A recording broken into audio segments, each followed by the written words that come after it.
안녕하세요. 네, 보내주신 자료들 아주 잘 봤습니다. 최근에 그 무디스가 미국 신용등급 전망을 부정적으로 바꿨잖아요. 그전에 피치가 등급 강등한 것도 있었고 관련해서 흥미로운 보고서랑 기사들을 많이 보내주셨더라고요. 그래서 오늘은 이 자료들 보면서 대체 미국에서 지금 무슨 일이 있는 건지, 또 그게 세계 경제, 그리고 특히 우리 한국, 더 나아가서는 여러분 개인에게 어떤 의미가 있을지 자료 쪽 핵심 내용만 쏙쏙 뽑아서 한번 파헤쳐 보죠. 자, 그럼 바로 본론으로 들어가 볼까요? 보내주신 자료들 보면 공통적으로 딱 짚는 원인들이 있더라고요. 네, 맞습니다. 여러 보고서에서 가장 먼저 얘기하는 건 역시 미국의 그 국가 부채죠. 어마어마한 규모.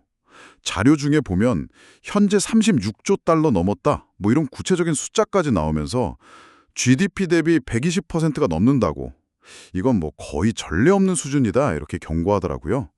네, 단순히 빚만 많은 게 아니라 아시겠지만 금리가 올랐잖아요. 그래서 이자 부담이 막 눈덩이처럼 불어난다는 점도 아주 심각하게 다루고 있고요. 헉, 36조 달러요?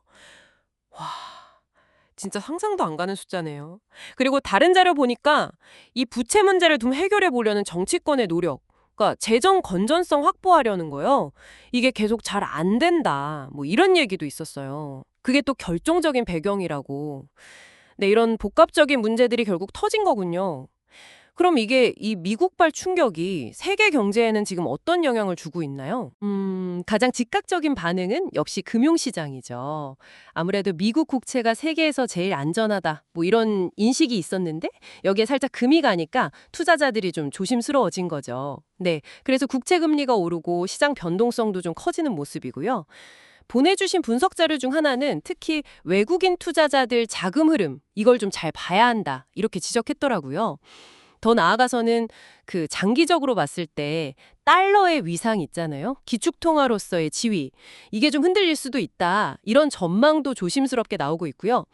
물론 당장 달러를 대체할 다른 통화가 딱히 있는 건 아니다. 이런 반론도 같이 있긴 했습니다만.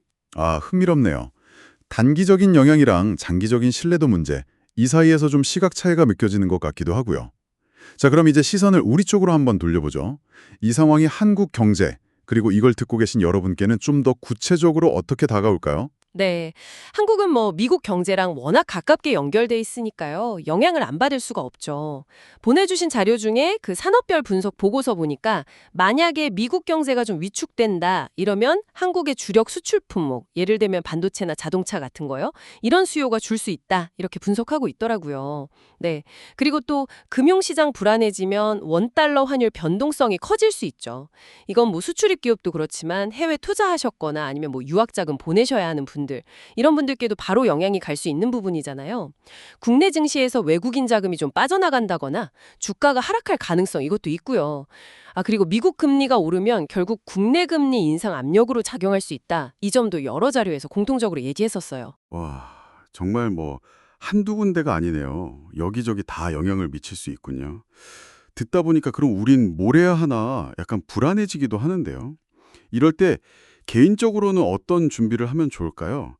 보내주신 자료들에도 조언들이 좀 있었던 것 같아요. 맞아요. 여러 분석하고 조언들 이렇게 조합해 보면요. 핵심은 딱 그거예요. 당황하지 말고 대비하자.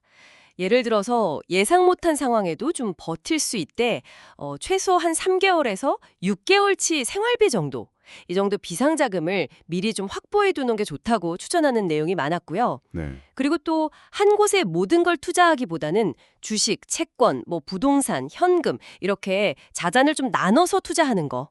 분산 투자, 이 중요성을 다시 한번 강조하고 있더라고요. 포트폴리오 분산. 혹시 변동금리로 대출받으신 게 있다면 앞으로 금리가 더 오를 수도 있으니까 미리 좀 관리 계획을 세워두는 게 좋겠다. 이런 조언도 있었고요.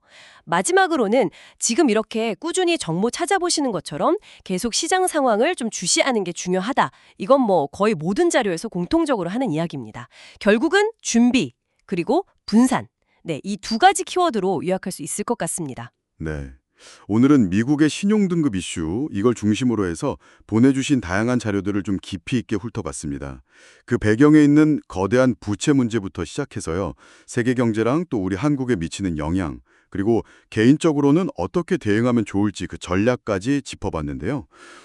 역시 차분하게 상황을 보고 또 미리 준비하는 게 중요하다는 걸 다시 한번 느끼네요. 네. 여기서 마지막으로 딱 한 가지만 더 생각해 볼 질문을 던져 드리고 싶습니다. 보내주신 자료 중에 일부는 단기적인 시장의 움직임? 그 너머를 보고 있더라고요. 만약에 말이죠. 미국의 경제적인 힘이나 안정성, 여기에 대한 사람들의 인식이 바뀐다면 이게 과연 장기적으로 봤을 때 국가들 간의 힘의 균형이라든지 아니면 세계 경제를 움직이는 그 기본적인 규칙들 있잖아요. 여기에 어떤 근본적인 변화를 가져올 수 있을까? 이 질문은 앞으로도 계속 관심을 가지고 좀 지켜봐야 할 그런 흥미로운 지점이 아닐까 생각합니다.